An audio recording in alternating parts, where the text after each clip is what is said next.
ሰላም ለእናንተ ይሁን የአሜን ሚዲያ ተከታታዮች ሁላችሁንም በጌታችን በመድኃኒታችን በኢየሱስ ክርስቶስ ስም ሰላም ላለው ይዤላችሁ የቀረብኩት በብዙዎች ዘንድ የሚነሳ በዕብራውያን ምዕራፍ 2 ላይ ያለ ጥያቄ ነው። ከመጽሐፍ ቅዱስ ክፍሉን አነብና በቀጥታ ጥያቄውን ወደ መመለስ አመራለሁኝ። ዕብራውያን ምዕራፍ 2 ቁጥር 14 ላይ እንግዲህ ልጆቹ በስጋና በደም ስለሚካፈሉ እርሱ ደግሞ በሞት ላይ ስልጣን ያለው በሞት እንዲሽር ይኸውም ዲያብሎስ ነው፣ በሕይወታቸው ሁሉ ስለ ሞት ፍርሃት በባርነት ይታሰሩ የነበሩትን ሁሉ ነፃ እንዲያወጣ በስጋና በደም እንዲሁ ተካፈለ። የአብርሃምን ዘር ይዟል እንጂ የያዘው የመላእክትን አይደለም። ስለዚህ የሕዝብን ኃጢአት ለማስተሰረይ ለእግዚአብሔር በሆነው ነገር ሁሉ የሚምርና የታመረ ሊቀ ካህናት እንዲሆን በነገር ሁሉ ወንድሞቹን ሊመስል ተገባው። እርሱ ራሱ ተፈትኖ መከራን ስለተቀበለ የሚፈተኑትን ሊረዳቸው ይችላል። ይህንን ክፍል ሰዎች አንዳንዶች በመጥቀስ ሊያስተላልፉት የሚፈልጉት መልእክት አለ። ጥያቄያቸው ምንድነው የሚለው? ክርስቶስ ኢየሱስ የኛ አይነት ስጋና ደም ይዞ ማለት የኛ አይነት ማለት በዚህ በአሮጌው አዳም በፍጥረታዊው ሰው በወደቀው ተፈጥሮ አንዳንዶች የውርስ ኃጢአትን ያልተቀላቀለበት የተቋረጠበትን ስጋ ይዞ ብለው አወላለዱ ላይ ወላጂቱን እናቱን ቅድስት ማርያምን ከውርስ ኃጢአት ነፃ በማድረግ አንዳንዶቹ ደግሞ ልዩ የሆነ መለኮታዊ ጥበቃ የውርስ ኃጢአት እንዳያልፍ ተደርጓል ብለው እሱ ብቻን በማድረግ ብቻ የተለያየ መልክ አላቸው። ያንን ግን አሮጌውን አዳም ወይንም መጽሐፍ ቅዱስ ሰው ብሎ የሚጠራውን ፈራሽ የሆነ ምድራዊ ሰው በዛ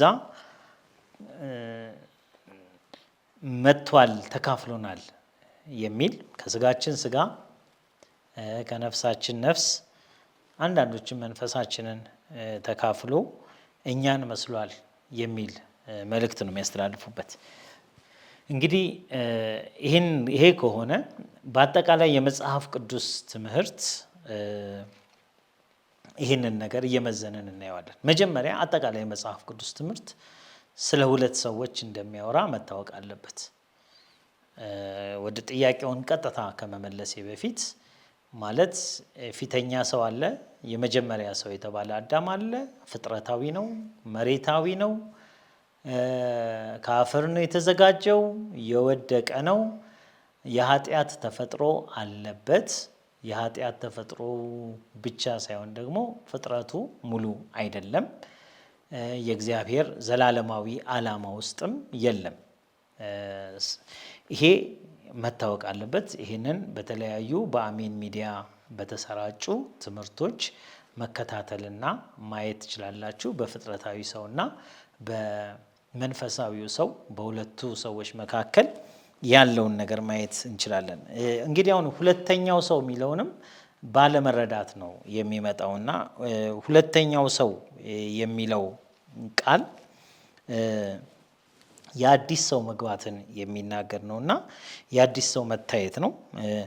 ምክንያቱ አዲስ ሰው እንዲመጣ የገባበት የሆነበት ምክንያት ደግሞ የፊተኛው ሰው ላይ ያለ ነቀፋ ነው።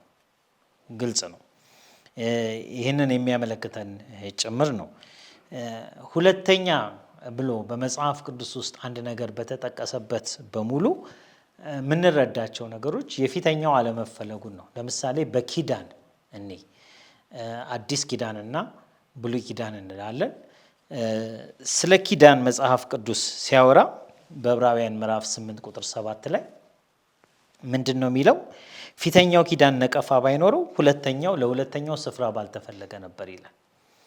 ስለዚህ አሁን ነቀፋው ነው፣ ፊተኛው ላይ ያለ ነቀፋ ነው ሌላ አዲስ ኪዳን እግዚአብሔር እንዲያመጣ ያደረገው። ሁለተኛ ሰው ሆኖ ክርስቶስ በአንደኛ ቆሮንቶስ ምዕራፍ 15 ላይ የተቀመጠው የፊተኛው ሰው ምን ስላለው ነው? ነቀፋ ስላለው ነው። የፊተኛው ሰው ነቀፋ ባይኖረው ኖሮ ሁለተኛ ሰው አይመጣም ነበር። ክርስቶስ ወደዚህ ምድር የመጣው ሌላ ሆኖ ነው። ሌላ ሆኖ ማለት ሰው ነው፣ ከእግዚአብሔር ዘንድ የተገለጠ ሰው ነው። ስጋና ደምን ይዞ መጥቷል። የሚያመው፣ የሚራብ፣ የሚጠማ፣ የሚሞት፣ የሚቀበር፣ ከሙታን የሚነሳ ደም ያለው ማስተሰሪያ የሚሆን ይዞ መጥቷል። ነገር ግን አይነቱ ሌላ ነው።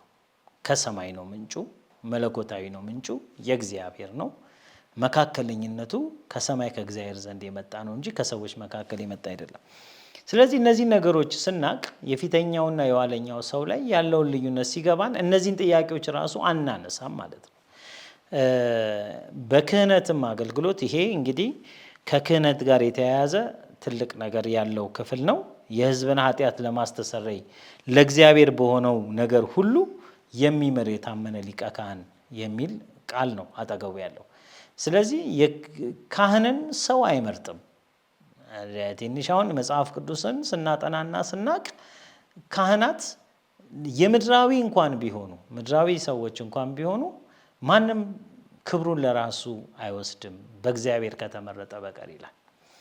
ይሄ ደግሞ የእግዚአብሔር የዘላለም ዓላማ የሚፈጸምበት ወደ ሰማዩ መቅደስ የሚያስገባን የትልቅ ሊቀ ካህን የኃጢአት ማስተሰሪያ ሊቀ ካህን ነው።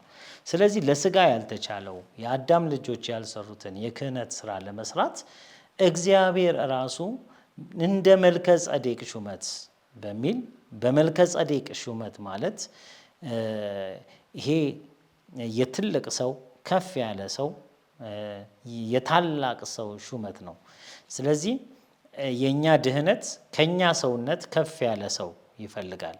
ልክ አብርሃምን የሚባርክ ካህን ከፍ ማለት ስለነበረበት ታናሹ በታላቁ እንዲባረክ ክርክር የሌለበት ነው ስለተባለ እንግዲህ የአብርሃም እምነት ተከታዮች ነን። ለአብርሃም የተሰበከ ወንጌል ነው የተሰበከልን። የአብርሃም ደግሞ አምላክን ነው የምናመልከውና ለአብርሃም ትልቅ ካህን ተፈልጎለት መልከ ጸዴቅ እንዳገኘው መልከ ጸዴቅ እንደተገናኘው ለሰው ልጆች በሙሉ ከሰዎች በላይ የሆነ ከፍጥረታዊ ሰው በላይ የሆነ ክህነት እንደሚያስፈልጋቸው ለእግዚአብሔር በሆነ ነገር ላይ ለማስተሰረይ የሕዝብን ኃጢአት ለማስተሰረይ የታመነ ሊቀ ካህናት እንዲሆን በነገር ሁሉ ወንድሞቹን ሊመስል ተገባው ነው የሚለው። ይህን ያክል ከተነጋገርን ወንድሞችን ሊመስል ተገባው የሚልበትንም ነገር ትንሽ አየት አድርገ ነው የቃሉን ትርጉም ፍቺውን በመናገር እጨርሳለሁ። እንግዲህ ሊቀ ካህን የሚባለው ነገር ድካምን የሚሸከም ነው ብለናል። በዕብራውያን 2 ላይ የተነሳው አሁን አውዳዊ ፍቺ ነው እየሰጠው ያለሁት። በስጋና በደም ተካፈለ የሚለውን የቃል ፍቺ በእግዚአብሔር ቃል ብርሃን እያየን ያለ ነው። ምክንያቱን አነሳ ነው። የክህነት አገልግሎት ነው። በክህነት አገልግሎት ሊቀ ካህናችን ክርስቶስ ኢየሱስ የተካፈለው ነገር ምንድን ነው የሚለውን ነገር አስተውለን እንድናይ ነው። ስለ ክህነቱ ሲናገር በዕብራውያን 7 ቁጥር 26 ላይ ቅዱስና ያለ ተንኮል ነውር የሌለበት ከኃጢአተኞች የተለየ ከሰማያት ከፍ ከፍ ያለ እንደዚህ ያለ ሊቀ ካህናት ይገባናል ይላል። ከዚህ ነው የሚጀምረው። ስለዚህ ቅዱስ ያለ ተንኮል ነውር የሌለበት ከኃጢአተኞች ደግሞ ልዩነት ያለው መለያየት አለበት። ከኃጢአት ብቻ ሳይሆን እኛ ኃጢአተኞች ከምንባል ልዩነቱ። ስለዚህ የጌታን ስጋ እና ደም የመለየት ነገር እዚህ ጋር በጣም ወሳኝ ነው ከክህነቱ ጋር። ይህንን የጌታን ስጋና ደም በመካፈል ጉዳይ ላይ ሐዋርያው ጳውሎስ ባስተላለፈው መልእክት ላይ የጌታን ስጋና ደም ለፍርድ የሚበሉ ሰዎች አንደኛው ችግራቸው ለምንድን ነው ይላል? የጌታን ስጋ ስለማይለዩ ነው የሚለው።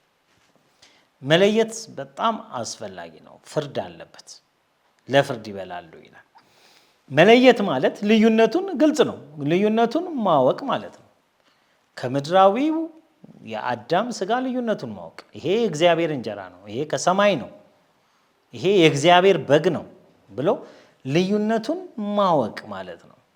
እና አሁን ይሄ ካህን እንደ አሮን አይነት ካህን አይደለም። አሮን ፍጥረታዊ ነው፣ ምድራዊ ነው፣ ከአዳም የተገኘ ነው። ልጆቹም እንደዛው። ክርስቶስ ግን እንደ መልከ ጸዴቅ ነው። አባት እናት የትውልድ ቁጥር የሌሉት በእግዚአብሔር ልጅ የተመሰለ ክህነት ላይ ያለ ካህን ነው። ስለዚህ ይህንን የተገነዘበ ሰው ከኃጢአተኞች የተለየ የሚለውን የተገነዘበ ሰው ክርስቶስ በስጋና በደም ለክህነት የተካፈለው ነገር ምናችንን ነው የሚለው ነገር በምን ወንድሞቹን መሰለ የሚለው ነገር ላይ በቀላሉ የተካፈለው ነገር ምን እንደሆነ በስጋና በደም ምን እንደተካፈለ ለይቶ ሊረዳ ይችላል ማለት ነው። እና እንደዚህ ይላል፣ ስለ ሕዝብ ኃጢአት ዕለት ዕለት መስዋዕትን ሊያቀርብ አያስፈልገውም፣ ራሱን ባቀረበ ጊዜ ይህን አንድ ጊዜ ፈጽሞ አድርጎታልና። ሕጉ ድካም ያላቸውን ሰዎች ሊቀ ካህናት አድርጎ ይሾማልና። ከሕግ በኋላ የመጣው የመሐላው ቃል ግን ለዘላለም ፍጹም የሆነውን ልጅ ይሾማል ይላል። ስለዚህ ይሄ አሁን የሹመት ጉዳይ ነው። ሹመቱ የብሉይ ኪዳኑ እግዚአብሔር ለሙሴ በሰጠው ሕግ ላይ ድካም ያላቸውን ሰዎች ድካም መካፈል የሚችሉትን ድካም የሚለብሱትን እየሾመ ኖረዋል። አሁን ግን የመሐላው ቃል የተባለው እንደ መልከ ጸዴቅ ሹመት ለዘላለም ካህን ነህ የሚለው ነው። እና በዚህ በመሐላ ቃል ላይ ያለ ሹመት ምንድን ነው የሚለው? ፍጹም የሆነ ልጅ ነው የተሾመው። ይሄ ፍጹም የሆነ ልጅ እንግዲህ የክህነት ስራ የሚሰራ ከሆነ ድካምን ይሸከማል። ስለዚህ ሰዎችን በድካማቸው ሊረዳ የሚችል ካህን እንዲሆን ይጠበቃል። አሁን እንግዲህ ወደ ዕብራውያን 2 ልንመለስ ነው። ዕብራውያን 2ን ስናነብ ክርስቶስ ኢየሱስ በስጋና በደም ልጆቹ በስጋና በደም ስለሚካፈሉ ምንድን ነው የሚካፈሉት? በስጋና በደም ምንድን ነው የሚካፈሉት? እርሱ ደግሞ በሞት ላይ ስልጣን ያለውን በሞት እንዲሽር ይሄውም ዲያብሎስ ነው። በሕይወታቸው ሁሉ ስለ ሞት ፍርሃት በባርነት ይታሰሩ የነበሩትን ሁሉ ነፃ እንዲያወጣ በስጋና በደም እንዲሁ ተካፈለ። እንግዲህ እንዲሁ ተካፈለ የሚለው እነሱ የሚካፈሉትን ነገር ስናቅ፣ በስጋና በደም የሚካፈሉት ነገር ስናቅ ይገባናል። እነሱ በስጋና በደም የሚካፈሉት ምንድን ነው የሚለው ጥያቄ ወሳኝ ጥያቄ ነው። ስጋና ደም ተካፈሉ መቼም ማንም ሰው አይልም። በስጋና በደም የሚካፈሉትን ነገር ግን ይዘረዝርልናል። አንደኛ እዚህ ጋር የተቀመጠው ዲያብሎስ በሕይወታቸው ሁሉ በሞት ፍርሃት አስቀምጠው ታስረው በባርነት ተቀምጠው የሚቀበሉት ስቃይ፣ መከራ፣ ችግር እንዳለ ይነግረናል። ይሄንን ነገር በስጋና በደም ልጆቹ እየተካፈሉ ነው። በስጋና በደማቸው የሚካፈሉት ዲያብሎስ ወደዚህ ምድር ያመጣው በዲያብሎስ ምክንያት የመጣ በኃጢአት በርኩሰት ምክንያት የመጣ ችግር አለ ማለት ነው። ክርስቶስ ኢየሱስም እንዲሁ በስጋና በደም ያን ነገር ተካፈለው።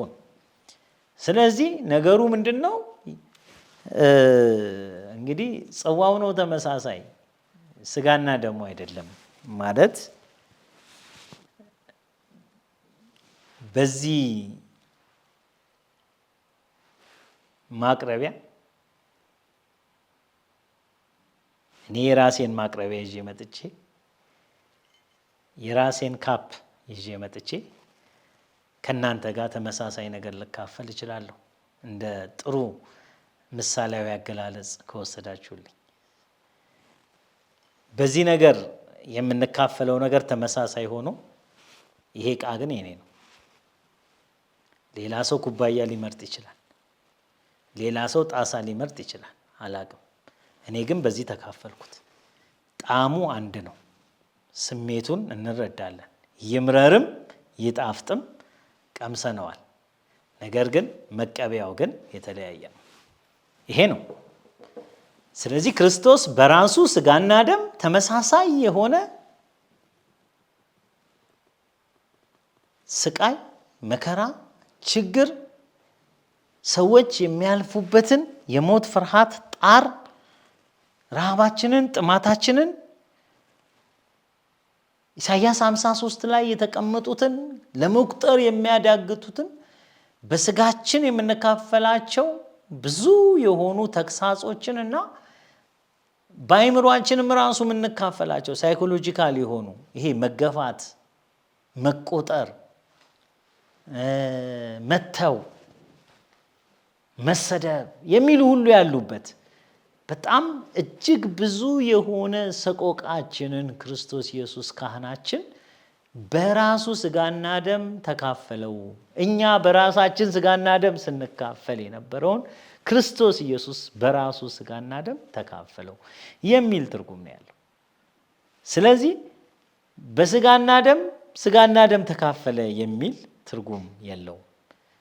ልጆቹ በስጋና በደም የተካፈሉት ነገር አለ። ክርስቶስ በስጋና በደም የተካፈለው ነገር አለ።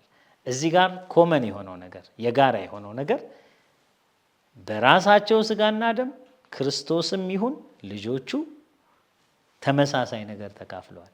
ያ ነገር ወንድሞቹን ሊመስልበት የተገባው ነገር ነው።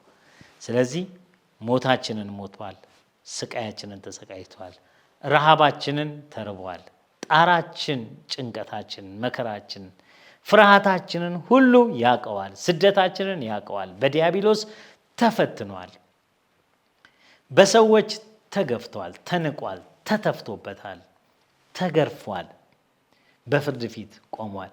እነዚህ ነገሮች ሁሉ ግን የተካፈለበት ስጋና ደም የራሱ ነው። ስለዚህ እዚህ ጋር የምንረዳው ነገር ክርስቶስ ሊያመው፣ ሊራብ፣ ሊጠማ የሚችል በእውነት ደዌያችንን ተቀበለ ተብሎ እንደተጻፈ ያለምንም መለኮታዊ እርዳታ በዚህ ዓላማ እግዚአብሔር ባዘጋጀው ስጋ ስቃይ መከራን ሁሉ መካፈል የሚችል ስጋን ለማስተሰረይ መሆን የሚችል ስጋና ደምን አዘጋጅቶ እንደተካፈለ ነው። ስለዚህ አጨራረሱ ምን ይላል? የሕዝብን ኃጢአት ለማስተሰረይ ለእግዚአብሔር በሆነው ነገር ሁሉ የሚምርና የታመነ ሊቀ ካህናት እንዲሆን በነገር ሁሉ ወንድሞቹን ሊመስል ተገባው። እርሱ ተፈትኖ መከራን ስለተቀበለ የሚፈተኑት ሊረዳቸው ይችላል። እንግዲህ ኮንክሉዥኑ ይሄ ነው።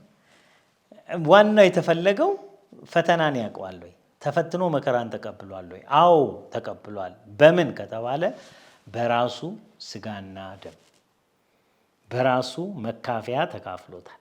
በእኛ በለበስነው ሳይሆን በራሱ የተፈለገው የእኛን ሸክላ መያዙ አይደለም። የተፈለገው እሱ በያዘው በከበረ ሰውነት ውስጥ ፊሊንጋችንን፣ ስቃያችንን፣ ህመማችንን አውቆታል ወይ ነው። እሱ ደዌን የሚያውቅ ነው። የህማም ሰው ነው። ስለዚህ በደንብ ተረድቶታል። አሁን የሚያመው ሰው ካለ ከሐኪም በላይ ኢየሱስ ደዌህን ያውቃል። ለምን? ተቀብሎታል። ህመማችንን ተቀበለ፣ ደዌያችንን ተሸከመ። ይረዳሃል ክርስቶስ ኢየሱስ።